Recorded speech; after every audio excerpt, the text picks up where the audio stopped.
Well, our next guest predicted that this would be the year of the defamation lawsuit. He said, mark my words, and we're here. We marked his words, and he was right. We're going to break down the merits of President Trump's new case against the New York Times for millions. He's suing for millions, he says, because they are liars. Well, they are. But is there merit to this case? But on the subject of defamation and media freedom, because it's a fine line to walk, right? So we have to be diligent about it. Let's start with this one. The media is trying to pretend that the alleged shooter of Charlie Kirk was not a leftist, even though his mother said that he was. Watch Jimmy Kimmel just make up out of his backside that the shooter was allegedly MAGA.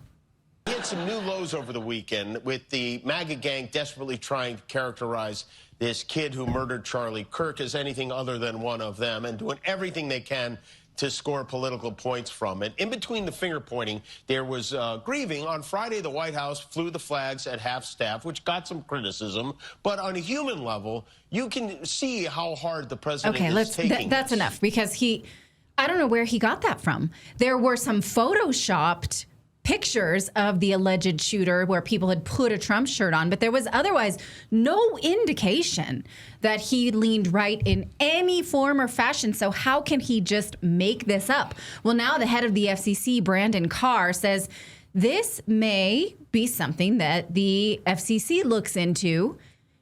Can they do that? Watch. You know, when you look at the conduct that has taken place by Jimmy Kimmel, it appears to be some of the sickest conduct possible. As you've indicated, there are, avenues here for the FCC. So there are some ways in which I need to be a little bit careful, because we could be called ultimately to be a judge on some of these claims that come up. But I don't think this is an isolated incident. I mean, you go back to Representative Swalwell, and he had a tweet out last week where he was saying that, emphasizing that Charlie Kirk's killer was a straight white male from a Republican family that voted for Donald Trump. You get the idea that the FCC might look at this. So, okay, where do we stand here? Media freedom, but also punishment?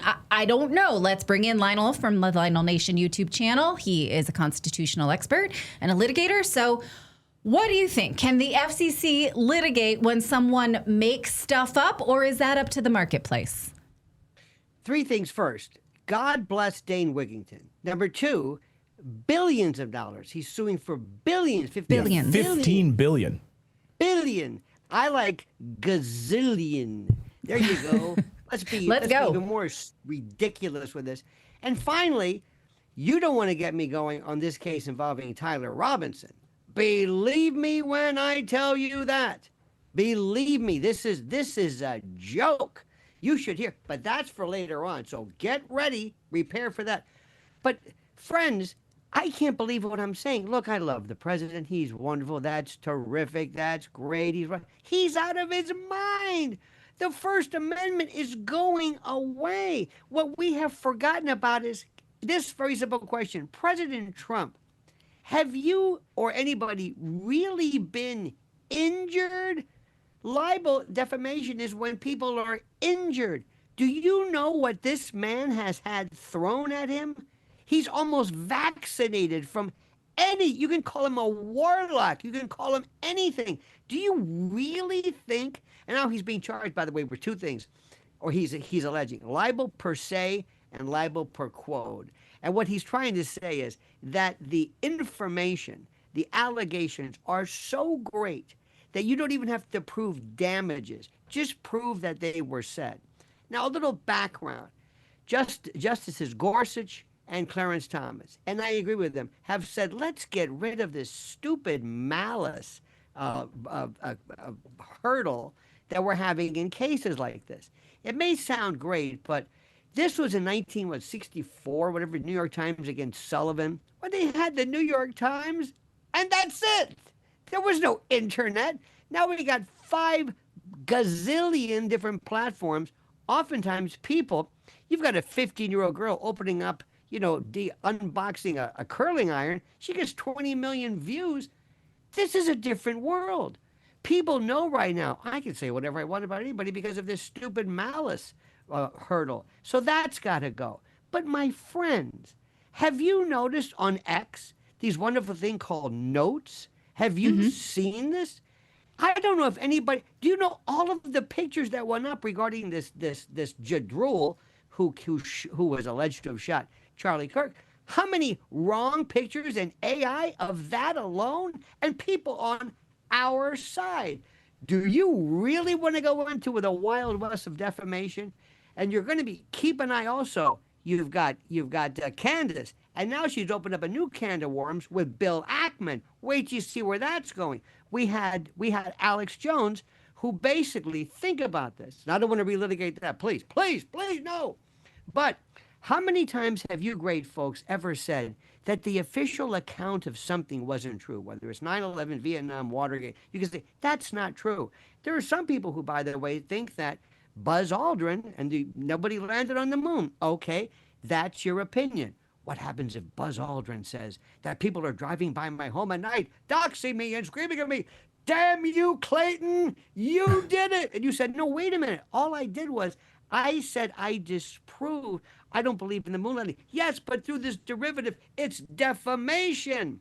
But let's look at what he's saying in the case. He's saying they put out a book that had all kinds of falsehoods. For instance, this one's kind of funny.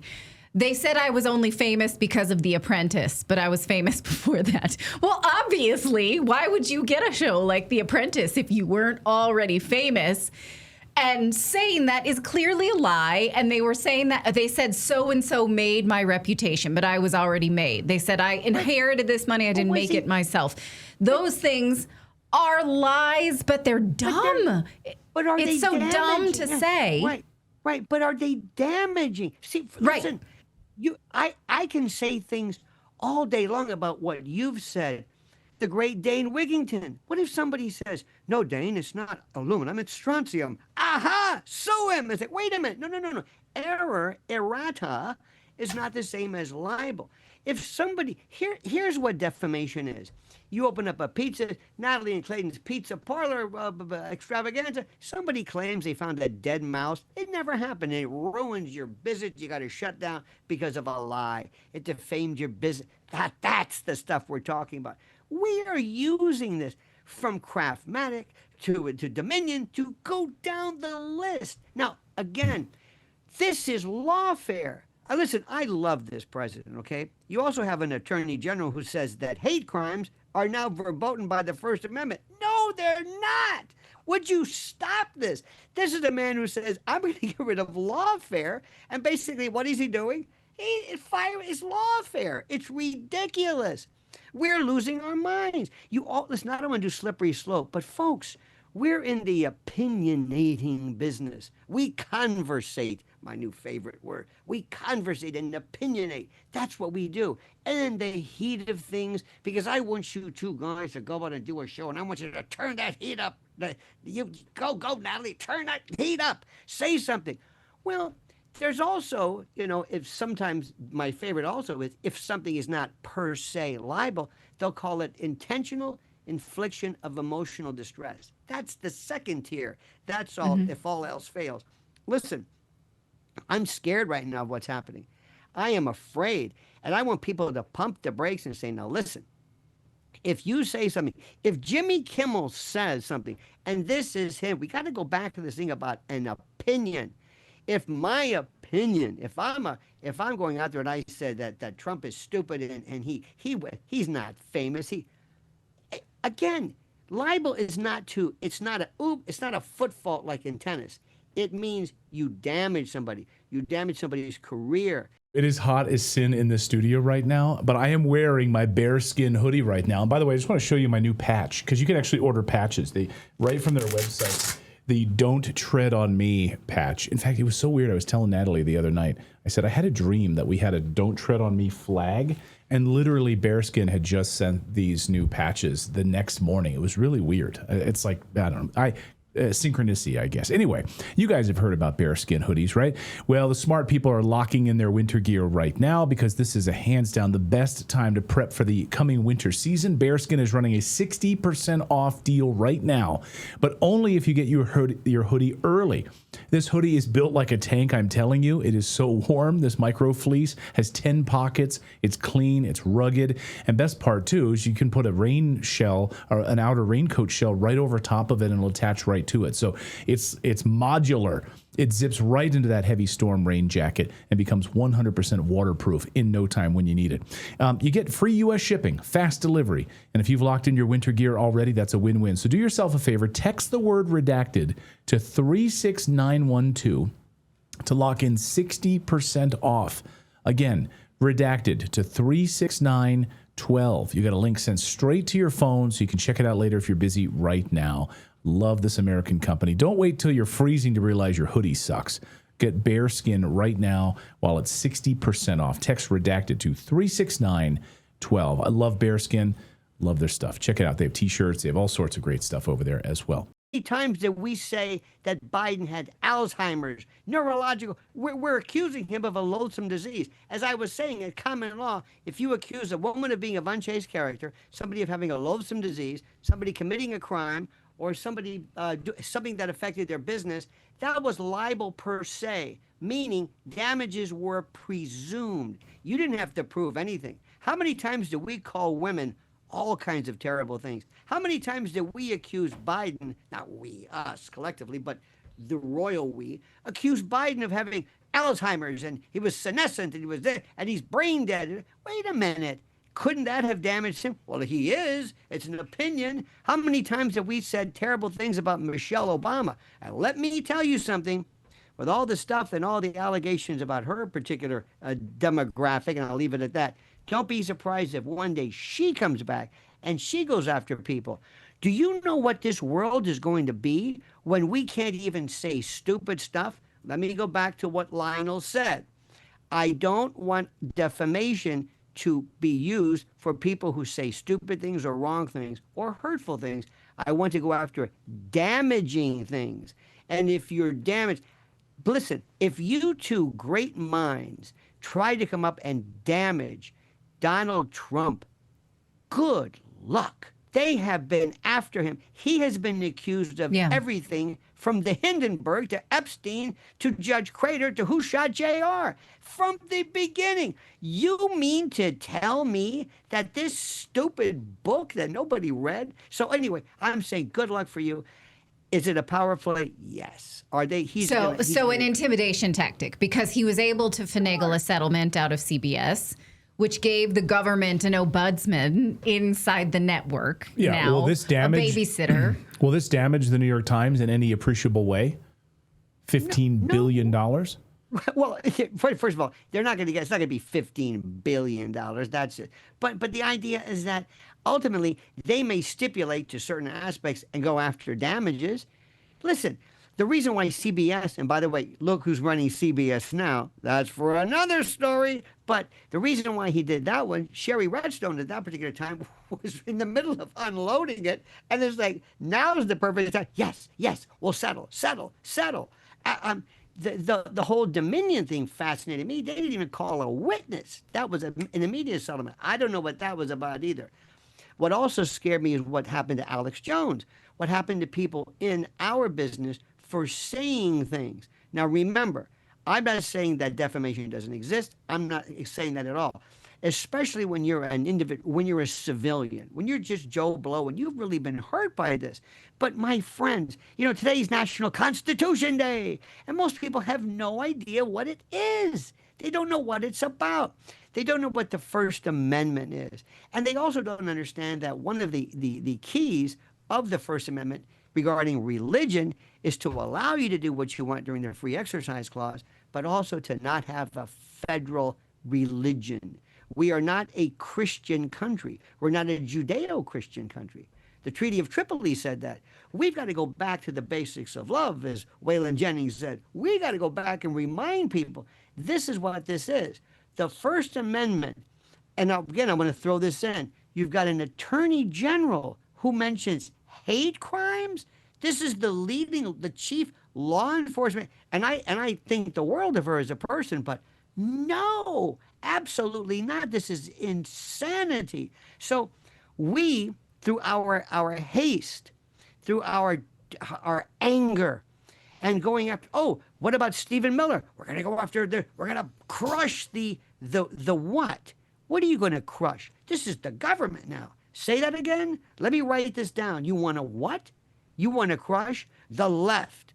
And what's wrong with the left? What's wrong with transgenderism? What's wrong with these negative forces that fuel hate? Well, guess what? We've been accused of that. Or if we're not now, in an hour we will be, because that's what we do. We're the right. We're the conservatives. We're the MAGA people, or whatever we are. Now you get into these weird, you've got, as we get into the Nick Fuentes and the Grapers and the Laura Loomers and this and that, and then you've got this, and watch what you hear now, especially, not to keep changing the subject, but think about this. When you have people talking about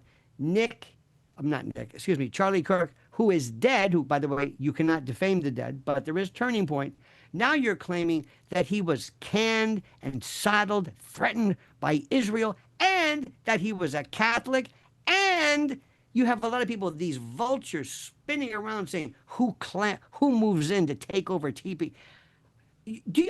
I give you 10 causes of action right there. By today's standards, I've got somebody who is now claiming that all of these things, this is going on right now. People are talking about the intimidation factor of Israel. And okay, I think you should be able to express whatever you want.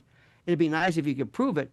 But when you hit that libel level, it's at such a red hot level. It's got to scream defamation. You've got to say, you've got to do something to stop this. That's another thing too. It's not just pointing the finger and saying you hurt my feelings or you hurt my business, but you've got to stop this speech, because if you don't, lives will be lost, trade secrets, businesses crushed, commerce destroyed. It's a last resort. It's like amputation. It's not a Band-Aid. Right. But it will have the effect of, chilling the New York Times, maybe making them chill out a little bit. I don't know. Is that good? Is that good? In my opinion, the full implosion of the New York Times is good. I don't think it should.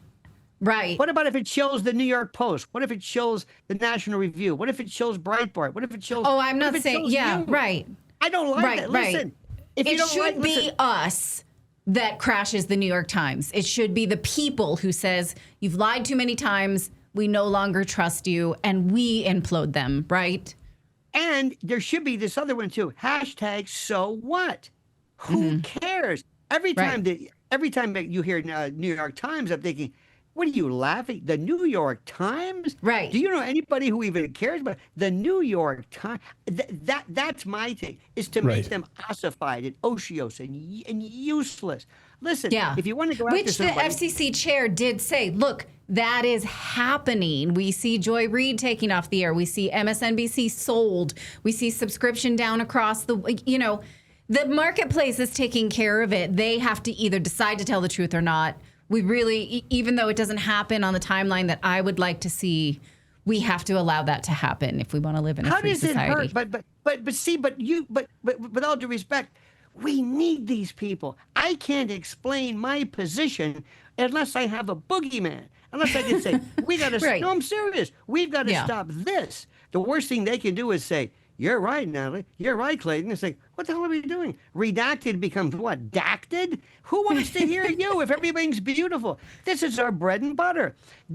We are exterminators and they're bed bugs. We decry them, but we need bed bugs and roaches and rats because that's what we do. We point these things out. But without these people, we are done. And believe it or not, I have learned sometimes more to articulate my opinion by hearing that of my enemy and what they enunciate. I never knew I was right until I heard what these lunatics said. I didn't know anything about I'm here talking about fuzzies. Think about this. We used to have Lee Harvey Oswald and Bremer and people who were assassins. Now I've got some guy who's with a roommate who thinks she's a wombat or a fuzzy, furry thing. I mean, this is insanity. None of this makes any sense. So what I'm saying is, in our attempt to get to the truth, let's do it the old-fashioned way, by making them obsolete, by being so brilliant and so smart and so great that nobody listens to this crap, which they don't. All right. But then again, if they didn't exist, there was no one to tell lies, I would do my laundry. So I don't want to say that I need them for my livelihood. There are things that I could, yeah. So anyhow, Lionel, it's great to talk to you. Hardcore. Your wife is hardcore. You're like Torquemada, lady. Wow. I know. I like seriously. that too. I know. Clayton jokes, actually, I love doing laundry. He jokes that he wears the same 2 underwear because as soon as the laundry basket is like this full, I'm like, I got to do it. I got to wash the clothes. I try to go and do it, and she won't let me do it. So I try, but it won't happen. Go Commando. Join the team. Commando. All right. Watch Lionel's breakdown of the FDA's indictment of the Charlie Kirk alleged shooter because, the FDA? The FBI. Who did I say? FDA. Anyhow. That's a story. Yeah, he's not buying it. We're not buying it. And we'll talk about this more, Lionel, on another day when we have more time. Thank you for coming. Thank you so much.